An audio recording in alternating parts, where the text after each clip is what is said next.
Bentornati carissimi, come ve la passate? Andiamo rapidi e procediamo con quella che è la storyline di Felisin per i capitoli 8 e 9.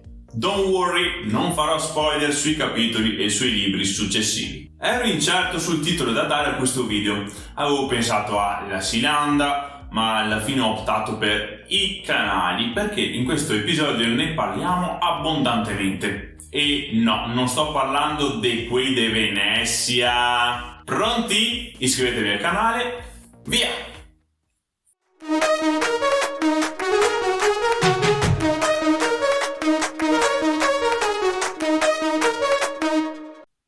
I nostri ragazzotti sono finalmente arrivati sulla costa dell'isola. Oh, bravi, stanchi, affamati e con poca acqua a disposizione, decidono di mangiare qualche granchio mentre attendono la nave di Duiker, che comunque potrebbe essere già passata giorni prima.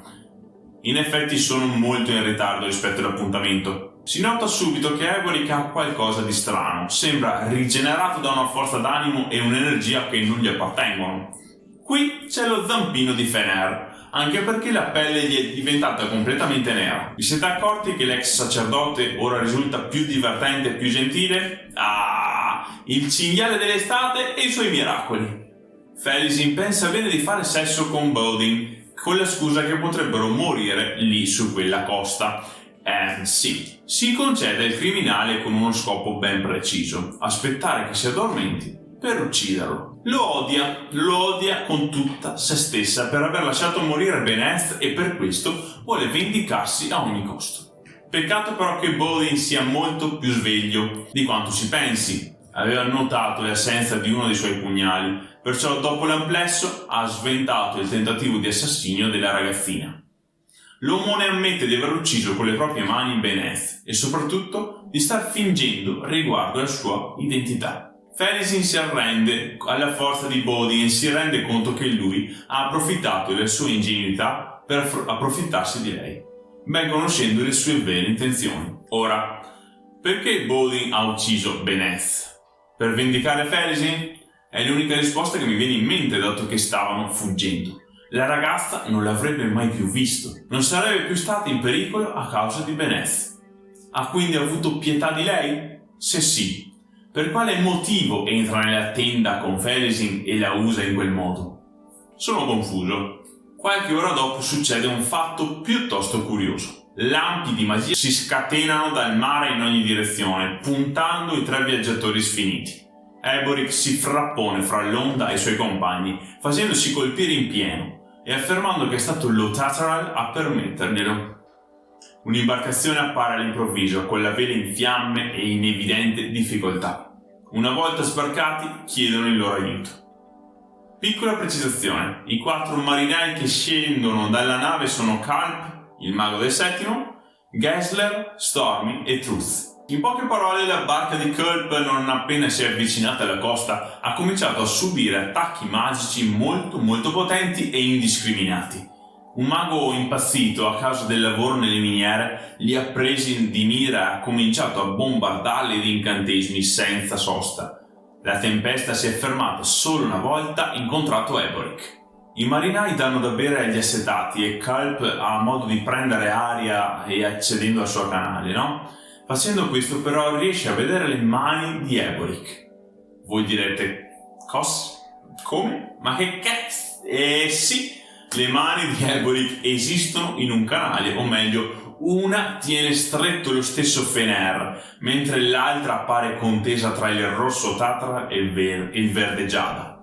Wow, il mago ha preso un bel colpo nel vedere ste cose strane, arti dove non dovrebbero essercene più. Tra l'altro, i Marines arrivati qui si presentano come adoratori di Fener, ma invece di trovarsi davanti il sacerdote del culto, quindi la rappresentazione terrena del loro dio, si trovano di fronte a un vecchio con la pelle nera e senza mani che ha da poco fatto crollare il cinghiale sul piano mortale. Che delusione! Felisin è disperata ricerca di nuovi alleati, perciò propone ai soldati di giacere con loro. Questi rifiutano, anche se Truth ci fa più di un pensierino.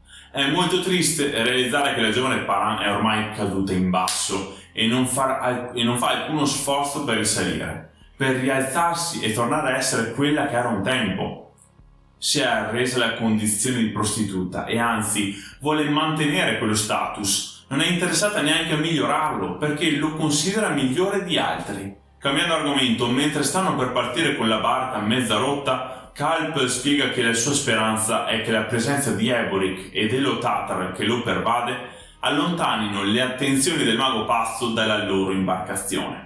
Poi lo stregone si inerpica in alcune riflessioni riguardo al suo canale, il Meanas, ovvero il canale umano dell'ombra. Pensieri davvero interessanti, tanto che sembrano descrivere non tanto una cosa ma una persona o un dio. Avete idee? Dai, questa è facile. Dato che l'autore non si esprime mai chiaramente sul funzionamento dei canali e della magia in generale, dobbiamo prendere paragrafi come questo e farne tesoro.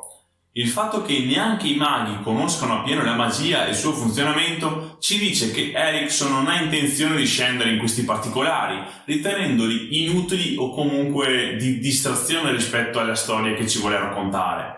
Di certo questo è anche un modo per lasciarsi alcune porte aperte, così può giocare con gli elementi senza essere legato nei minimi dettagli da regole da lui create. Escamotage? Oui merci! Chapeau, chapeau, chapeau!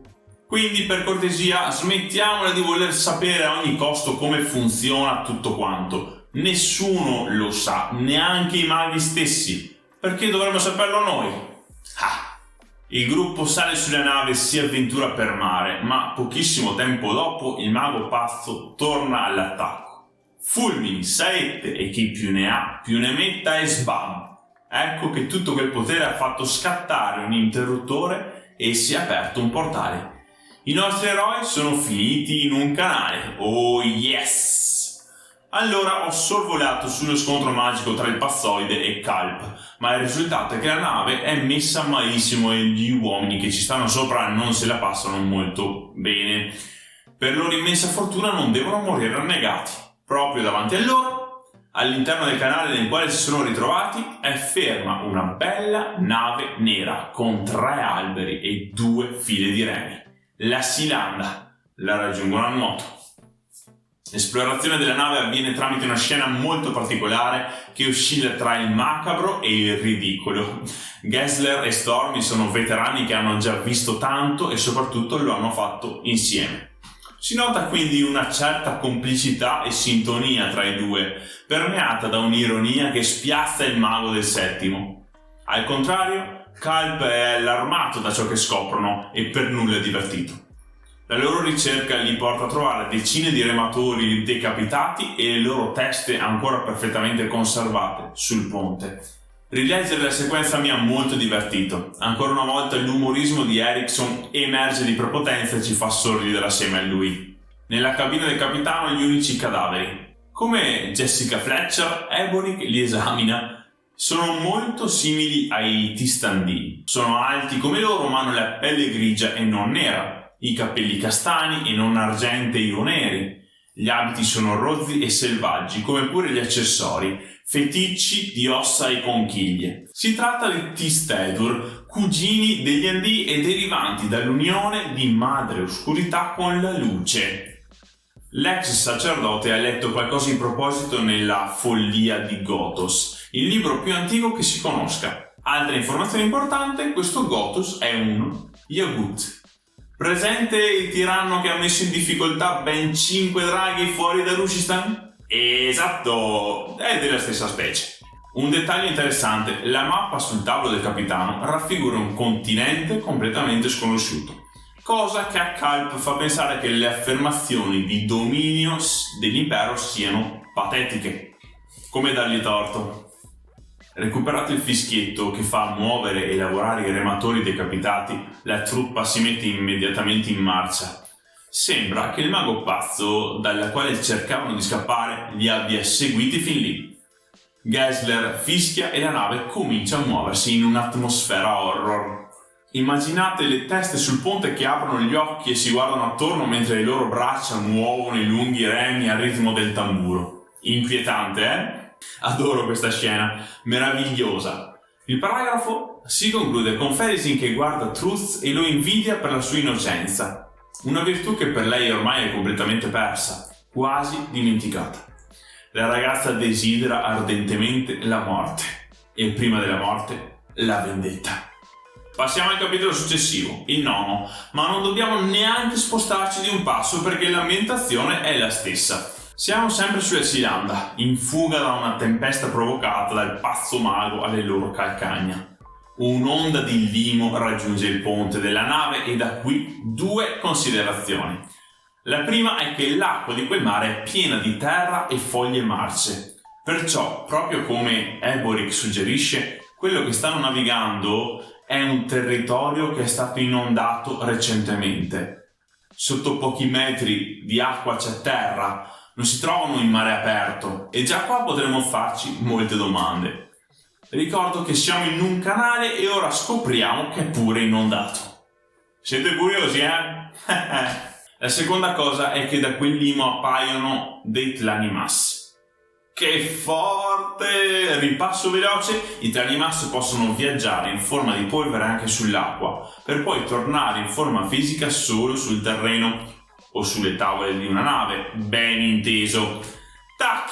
Eccoli qua. Allora, andiamo con ordine perché c'è davvero di tutto e di più qui.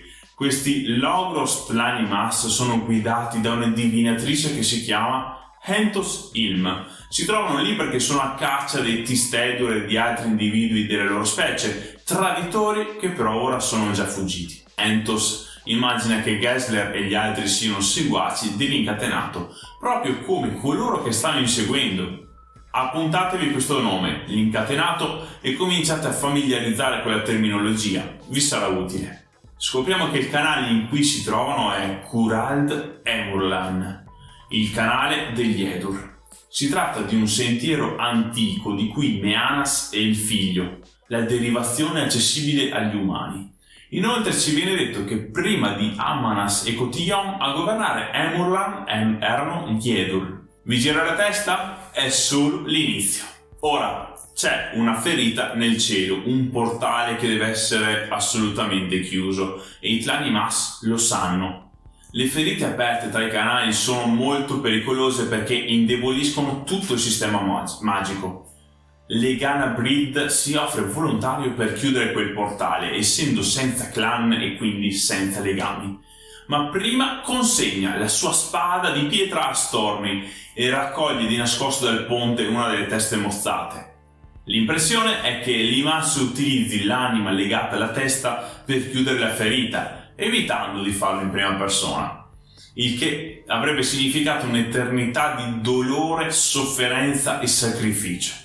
Legana Brid è un tlanimas molto furbo, anch'io avrei fatto la stessa cosa pur di salvarmi e evitare di soffrire all'infinito. Da notare il profondo rapporto che intercorre tra Stormy e Gessler. Il primo sembra essere in pericolo, perciò il secondo si fionda a salvarlo. Prima offrendosi al suo posto quando Legana gli si avvicina minaccioso con la spada in pugno. Poi, quando l'altro Imas prende per il collo Stormy, quanto sono belli questi due! Il capitolo si conclude con un bel battibecco inutile tra la giovane Paran e Bodin. Ok, non ce n'era alcun bisogno, ma questo ci fa capire una cosa. La ragazzina è talmente distrutta dalla vita che non si ferma a ragionare o a pensare a tutto quello che è successo nell'ultima mezz'ora su quella nave. No, lei ha altro per la testa, niente la scalfisce, niente riscuote il suo interesse. Ecco, rendiamoci conto che Fenesi è finita, non è e non ha più nulla. Allora ragazzi, è giunto il momento dei saluti. Per chi vuole c'è una breve sezione spoiler alla fine, quindi se avete finito la saga potete rimanere, gli altri li ringrazio già qui per la compagnia. Sono molte le informazioni che abbiamo tirato fuori da questo episodio e per elaborarle ci vuole tempo e pazienza. Non prendetevela con me, io avevo solo il compito di porre l'attenzione su di esse. Voi tenetele a mente oppure se volete rinfrescarvi la memoria tornate a fare un giro da queste parti per ripescarle. Sapete di trovarle qui. Di sicuro vi verrà utile perché nel proseguire della saga avrete necessità di recuperare questi frammenti. Se condividete questo video e esponete la vostra opinione nei commenti, mi fate felice. Coraggio, conto su di voi. Mi raccomando, l'iscrizione al canale e alle pagine Facebook e Instagram. Alla prossima, bye bye! Sezione spoiler. Se non hai letto i 10 libri dei caduti rischi di farti grossi spoileroni.